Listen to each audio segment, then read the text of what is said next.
Hey everyone, today we're going to be taking a look at the new line of Leatherman knives. So that's cool that they're branching out. And you can see here, they have these really nice, clean, like all white boxes, really nice, clean look. You open up, and I have all the rest off here to the side. I'm just going to be opening up one of the fixed blades and one of the folders. So this first folder here is their blazer. And I'll set this down, show you that here in the box, you have, of course, all their paperwork, but in there is also a lanyard, which is cool because it's actually a tool that can fit both flat and 1/4-inch bits. So that's pretty neat. Closing this one up, moving it out of the way. We then have one of their fixed blade boxes. Opens up the same way. And this slides out. And this one here is one of their Tracs. Let's set this aside and pull out the sheath as well. The Trac comes with a really, really nice leather sheath, and man, I just gotta say, there's few things in life that I like more than the smell of new leather. So let's go ahead and pack this up as well. And scooch that away. So I'll go ahead and just bring out like all of their different ones here. I'll also go ahead, put this in this sheath so you can see what that looks like.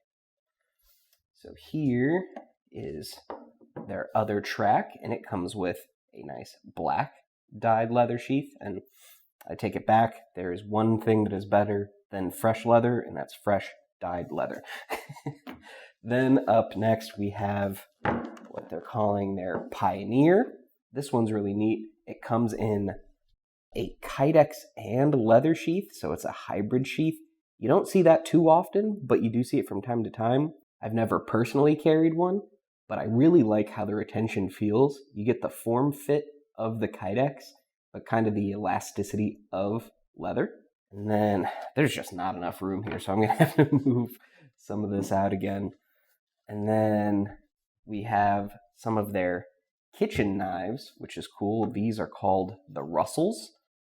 So these, you can tell, have both Kydex sheaths that kind of match their colorways and accent colors. And if I open this up here, you'll see that is a very nice, thin, slicey blade. This is, like I said, a kitchen knife. Totally could be used as an outdoor camping kitchen knife for any food prep, or it could just make a great addition to your kitchen cutlery. All of these new knives from Leatherman are in CPM-MagnaCut, which is a fantastic steel for everyday carry. It can be put through a lot of hard use and is incredibly corrosion resistant, so it lends itself very well to kitchen cutlery, which is neat. And then being G10 handles and then stainless as well as Kydex, these are great for any kitchen. And just gonna give you a quick rotation here, as well as showing you how they look with and without the sheath. I'll go over the specs of all of these in a bit. Let's see here. Next up, let's bring back out all of these folders. So as I said at the beginning, the ones to the left here are called the Blazer, and those have a nice drop point blade.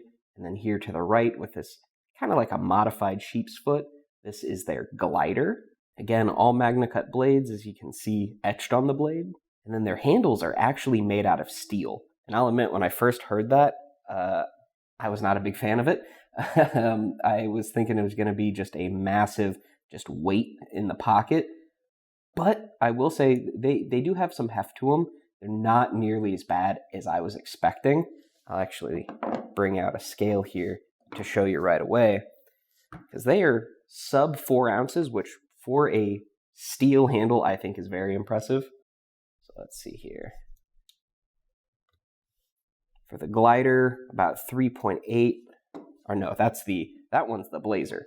This one's the Glider, and it is about 3.7, 3.8, which for reference, like I'll bring in handy Ultratech. This is the Gen 3, and it's pretty much the same weight, and that's aluminum and titanium. So not too heavy by any means for an EDC.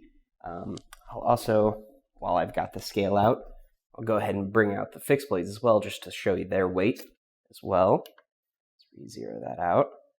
All right, so here, again, we've got the Trac. Yeah, that's a bit heavier, as you'd expect, about 6 ounces for that one. And then sheath here, it's about 4.5 ounces. So there's that one. Bring in the other Trac, it should be pretty much the exact same. Yeah, they're both G10. They're calling this their Earth Brown G10, and then of course the black was their Jet Black. Now let's bring in one of the big boys, the Pioneer. So this one, yeah, this one's a big step up just because of the sheer size of it.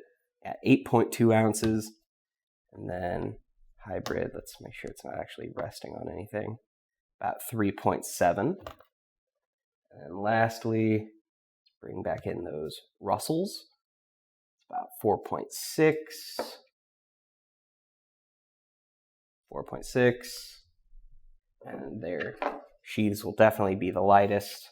Yeah, 1.5 ounces. I was surprised it was even that. It didn't even feel like barely an ounce, but that's pretty cool.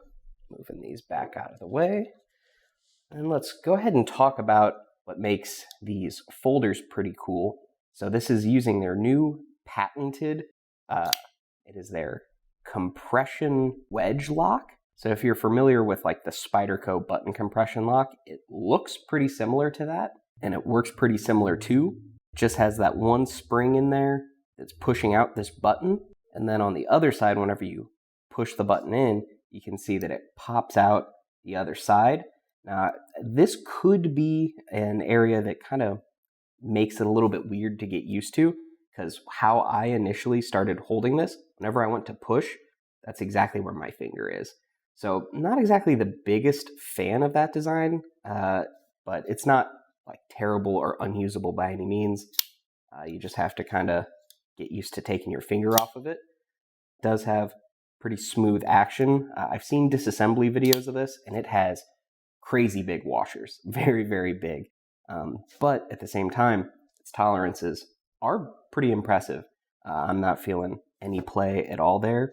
And I do like how here at like this stop, I can't even call it a stop pin, because it's just part of this back handle. So being just all one solid piece, I think is a cool decision. Less moving pieces and less failure points. But in all fairness, I think the addition of having this wedge come out here is the addition of a failure point, potentially. So that mentioned. Then down here, I will try and get some close-up footage. They did a very good job of hollowing out a lot of that handle. So you get a lot of the strength from steel. But as you saw, it wasn't too heavy. And then definitely my favorite part of these is their clip. I've always been a fan of wire clips, and this isn't a wire clip. It is a like machined steel clip, but it looks and kind of functions a lot like a wire clip. And that is reversible. And then it's just held together via one screw here. And that's another cool part about these, is that there's very minimal screws. Like there's a screw here, one at the pivot. There's nothing on the other side at all. And then if you ever need to tighten or adjust those thumb studs, there is one screw there. But that's it. So super minimal, sleek design. I think it looks visually very appealing. Some people might find it kind of boring, but I like that minimal look. And you can see that there's just some slight like contours to the handle. So that is cool. I do gotta say that I like the look of the glider a lot more. I've just always been a bigger fan of Wharncliffe and like sheep's foot blades. So aesthetically, that just does more for me. And I like that even more minimalist handle where it's basically just straight lines. And then everything that I talked about on the Blazer is the exact same here on the glider. It's just a different shape, same materials, clip, screws, everything like that. And then one other cool thing is they do, of course, because they include that lanyard in the box, they do have a space there for a lanyard as well. So that is all of them. Give you one last little look there of all the colorways. So here on the left is, of course, just plain stainless steel. And then it comes in a nice blue Cerakote. Then here on the glider, we have their green ochre. and then jet black Cerakotes. And let's go ahead and check out some of the specs here. So for the blade, that's about 3 1/4, with I'd say about 3 1/8 of cutting edge, and then an overall length of about 7 1/2, with that ultra deep carry pocket clip just sticking out a little bit further than that. And very, very similar in overall size, a bit shy of 7 1/2, but the blade is a bit different. But that is right at about 3 inches of cutting edge. Move all these out of the way. Let's bring back in some of those fixed blades. So here's their Trac. Overall, this is about 9 1/8, roughly like a 4 1/2 inch blade, I'd say. Bit over 4 1/4 of cutting edge. Bring in the Rustle, right at about 8 1/2 inches overall, with a blade length and cutting edge of right at about 4 1/8. And then lastly, a really big boy, the Pioneer. I'd say that's about 10 1/4, with 5 1/4 of that being your blade length and right at 5 inches of cutting edge. But rolling that edge up, you're getting close to an extra, I would say like 1/2 inch. So technically, if you were to roll that, I'd say you're probably around like 5 1/4 or 5 1/2 inches of cutting edge, technically, with that Tonto blade up there. So that's pretty cool. Go ahead and I'll try to lay all these out here, or at least one of each, so that you can see all of their sizes next to each other. And here's that. I want to show you the blade stock thickness really quick of that Rustle compared to the Trac as well as the Pioneer. You can see it's a lot more well suited for like kitchen and food prep.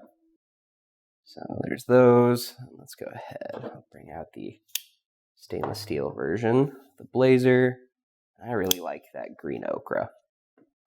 So here's one of each of them.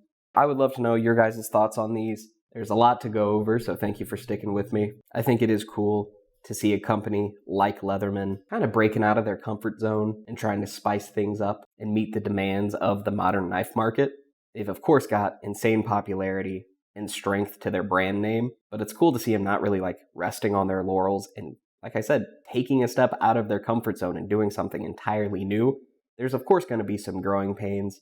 It's very rare that companies knock it completely out of the park on the first attempt. But I will say that these have a lot more going for them than people are giving them credit for. But at the same time, any and all feedback is valuable feedback. And of course, the community's opinion matters. So be sure to let us know your thoughts on all of the knives here, what you like, what you don't like, what you'd like to see change. And I'm sure they'd be grateful for any feedback at all. So thanks again for sticking with me. If you want to pick up any of the knives from this video or just read more about them, there are links in the description box below.